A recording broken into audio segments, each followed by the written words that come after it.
Alright guys, we got ourselves a Chrysler Town & Country. Alternator is bad, customer supplied part. They got themselves a little used alternator. I'm going to go ahead and take this wheel off. The best way to access this is through the panel there when we take that off. So we're going to go ahead and remove the wheel and get access to that alternator. Alright guys, so once you get the plastic panel off, you see you actually have a decent amount of space, surprisingly, but the alternator is kind of tucked up in there.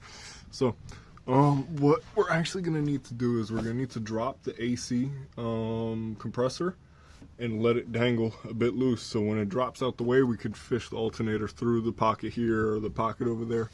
On top of that, we have those I believe it's E8 studs that the bolts are on. We're going to need to take the actual nuts off and the stud itself to remove the alternator. But first things first, go ahead and locate your tensioner. That is a 3/8 square socket. So just put your ratchet on there or a breaker bar or something, put it in there. Let's get that belt off. We are at the AC condenser. I've already gotten the alternator fully loose. So it's one, let's see if I could put this flashlight somewhere else. Alright, so we got the AC compressor here. I've already gotten the alternator fully loose. So you have one nut there, and you have two on the top side of the alternator. Poor camera angle, but they go to the top side where you see those two bolt holes right there.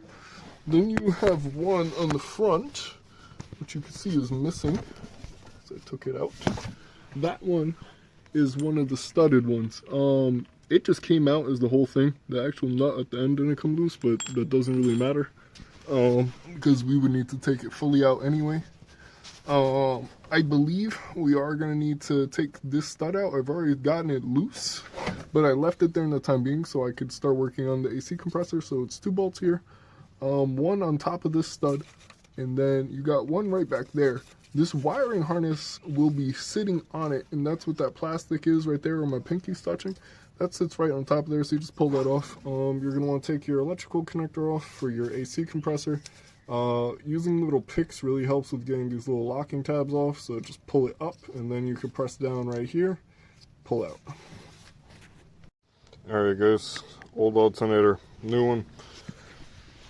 Once you get that AC compressor hanging down towards this way, you can pull it out through this pocket right here on this side. Just got to rotate it, massage it a little bit, but pulls right out. Wasn't too bad. Yeah, so I would just do it in reverse. You definitely do need to take out both studs for the AC. Alright guys, once you squeeze the alternator back in, I recommend getting the lower pivot stud in first, because it's an easier way to get it in there. Then you can pivot the alternator upward with one hand, and then you can fit your other one in to get the two top bolts in. Oh jeez, this fucking belt's just falling off. But once the alternator's in, I got it snug. I didn't get fully tight yet, but I got all the bolts snug. She's in there. So you can push your AC compressor back up, get the bottom ones in first because they're the most accessible. Get those nice in, and then we'll just do the studs last. And it really is just reassembly at this point. Alright guys, and that's it. Make sure you always do a once over. Make sure all your bolts are tight. Anything that you did touch, make sure you do it twice, going over it. That way you know absolutely everything is tight. So these are tight. Two studs themselves are tight. The nuts on the studs are tight. We got the stator connection plug back in and locked. Then we have the actual alternator power, whatever the hell that shit's called, that's connected. Got our AC clutch connected.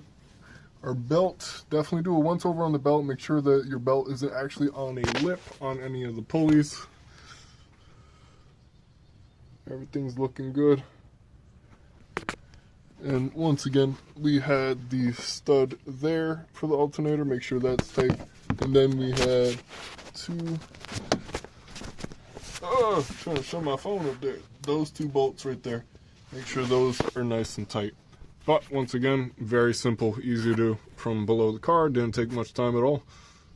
Alright guys, we went ahead, we jumped the vehicle.